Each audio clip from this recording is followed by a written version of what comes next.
There's many worse things than death to be terrified of. Like insanity is probably one. You know, pain, that's a bad one. Long-term pain, that's a bad one. Well, then there's long-term pointless pain. You know, then there's your long-term pointless pain and that of your family. Like there's horrors that exceed death by orders of magnitude.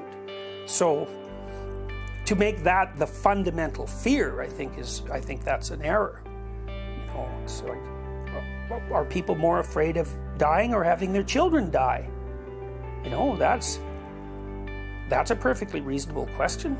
So I read Becker. Really read him. Like, I like Becker's book. It's brilliant, but he makes a bunch of mistakes. For one of the things he does, for example, is right in the intro he says, it's a book that's trying to bring about the psychoanalytic closure of the study of religion. So it's neo-Freudian, smartly neo-Freudian. And he wants to explain religion pretty much completely within the psychoanalytic framework. He does a great job. But in the intro he says, well, you might wonder why in a book that's devoted to the last word in psychoanalytic thinking about religion, I never mention Jung. So then he says a bunch of things about Jung. One of them is, I could never understand a single thing he was talking about when he wrote all his works on alchemy. It's like, oh well, that's a problem, because that's where all the information that your book lacks is. All of it. You missed it. It's like, yeah, you're thinking about the hero myth, for example, as a delusion. And, you know, as a hero project, and as something that's only there to stave off the fear of death. It's like, well, you got a good way into the depths, and way farther than most people get, but you missed the next 300 stories. So, and that's too bad. So, you know, and it's funny because I've also read the social psychology, a fair bit of it, that is associated with terror management. And most of the problem with it is it hasn't moved Becker 1 inch. It's like, yeah, that's what Becker said, so we're proving it. Well, no, not really, because the demonstrations are amenable to multiple interpretations. But Becker, he covered it. I mean, it's a brilliant book, but it's wrong. So, right. So on that note, this argument is wrong in what way for people that may not have read Becker, they're not fully aware of terror management theory. Well, because he thinks of everything that we do to contend with mortality as a ruse, you know, and I don't think that's right. Because I don't think that it's necessary to be terrified of death. Now, it's not easy not to be, but, you know, it's fate that, as far as Becker's concerned, is that that's what you're going to be terrified of. It's like, well, I don't think that that's right. I think that people don't have to be terrified of death. It's not an easy state to achieve. It's not like I want to die, although I can certainly imagine things that are worse than that, like no problem. So I think, and this is something Solzhenitsyn laid out in the Gulag Archipelago too, I think there are ways of living that are worse than death. That's why people commit suicide. That's their decision. So obviously hell is worse than death, you know, given how I described it earlier. So it isn't death that's the problem, it's complexity that's the problem. Is that things are beyond us. And because of that, they always exceed what our models tell us they're going to do, or they always transform themselves in some ungainly way so that we don't get what we want. So then the question is, well, how do you best deal with complexity? And the reason I think truth is so useful is because generally it reduces complexity, right? I mean, one of the things that's really useful about trying to say things that you believe to be true is you don't have to remember what you said. It's like, well, what did I say? Well, I don't know, but I was trying to explain things properly. Then you don't have to tear through all your rationalizations and think about what you have to keep track of. Like deceptions, they grow, you know, they're like hydras. So, well, don't do that, okay? Truth, simpler. That's one big advantage. You know, and people can say, well, truth isn't always the answer. Well, there are sometimes you get into a situation that's so awful, you've made so many mistakes that not only would it be very difficult for truth to rescue you, you've already warped your character to such a degree that you couldn't even use it. Well, you've had it. you're off the radar at that point, and nothing short of a miracle would save you. To what degree do you think that, one, the lessons that you've extrapolated and you put into words are easily applied across various cultures that you may not have necessarily addressed in your examination of mythology, right? And I'm challenging you a little bit here, but just because it's an interesting topic. For instance, Islam just doesn't feature at all in the work that you've written as I've read, but it's a hugely important religion on a global scale, and even in countries like Canada.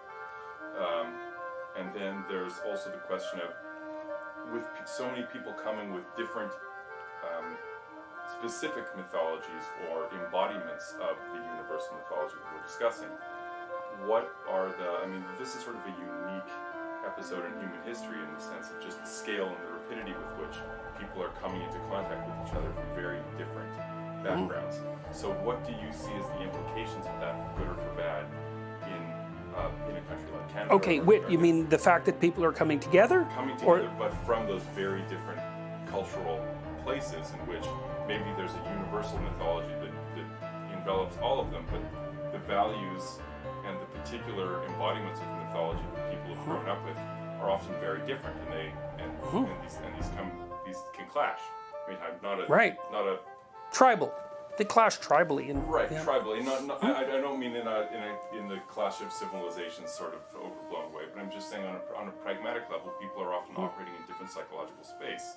Yeah, well, to some degree, the issue there is whether or not you can negotiate, right? Because a society, a multicultural society, in many ways is dependent on negotiation. And here's another sort of axiom. It's like tyranny, slavery, and negotiation. Those are your options. You want to be a tyrant? Fine. You want to be a slave? That's an option. But if you don't want to be either of those, you negotiate. Okay, so how do you negotiate? Well, partly you pay attention. So you listen. And so here's another way to think about it. It's like the totalitarian assumes that what he knows will redeem him. It's sort of the basis of terror management theory in some sense, right? So that what you know protects you and keeps you safe. Okay. And so you want to tighten that up and you want to make it rigorous and you don't want anything to exist outside of it. Okay. So in some ways you worship the Great Father. That's a way of thinking about it. Here's another way of thinking about it. What you don't know will redeem you. Well, why? Because you already know what you know. And now then you can ask yourself, well, is that enough? And then the answer to that is, well, what's the quality of your life? If the quality of your life is what you want it to be, really, then what you know is enough. But the probability that your quality of life is what you want it to be is very low, because you're still prone to all sorts of suffering and all sorts of ignorance, and you can face that forthrightly. It's one of the things that didn't happen in the Soviet Union, because everybody said, my quality of life is great, we know everything we need to know, when in reality it was like abysmal, murderous, treacherous, deceitful. It was horrible, but so what that meant was that in the Soviet Union, if you admitted to your own suffering, you were a traitor. Well, that's hell. So you can't even let your suffering be true, right? Not only do you have to suffer, but you can't even admit it. Okay, so back to listening. It's like, well, if you assume that what you don't know is redemptive, then you can listen. You can listen because you never know. That person might know something that you don't know. And maybe that would be a useful something. And maybe you have something to say that they don't know that would be useful. Now there's some presuppositions that go along with that. It's like you have to be willing to meet the other person in the space between cultures. And you have to know how to operate in the space between cultures. And that's part of the hero myth, by the way. If you're a hero of the right form, you know how to operate in the space between cultures. Well, then how do you operate there? Well, I think we know. What makes cultures rich? Trust. What makes trust possible? Honesty. You want natural resources? There's nothing more valuable than trust and honesty. Why is the world poor? Corruption. That's why. Almost all the poor countries are corrupt. Part of the reason they're poor is because they're corrupt. Now, you might say, well, are the Western countries so uncorrupt? It's like, well, they've got their problems, but generally the answer is They're not corrupt. So eBay is a good example of that. You know, because when eBay first emerged, people thought, you send me junk and I send you a check that bounces. So that's the end of eBay, right? So these third party, I can't remember what they're called, agents set themselves up so that you could pay them a fraction of the price, and they would get the check and the product, validate them, and ship them off. And, you know, they'd take 10% or whatever. There's a particular name for people who do that, like it's a profession. Anyways, what happened was the average rate of honesty on eBay was so high that that was useless. It's like the default was, I won't screw you. And that was between strangers who had never met, and even more weirdly, were never going to engage in another transaction. So what that meant was that eBay all of a sudden became insanely valuable because people would trade property. Now, reputation markers soon evolved.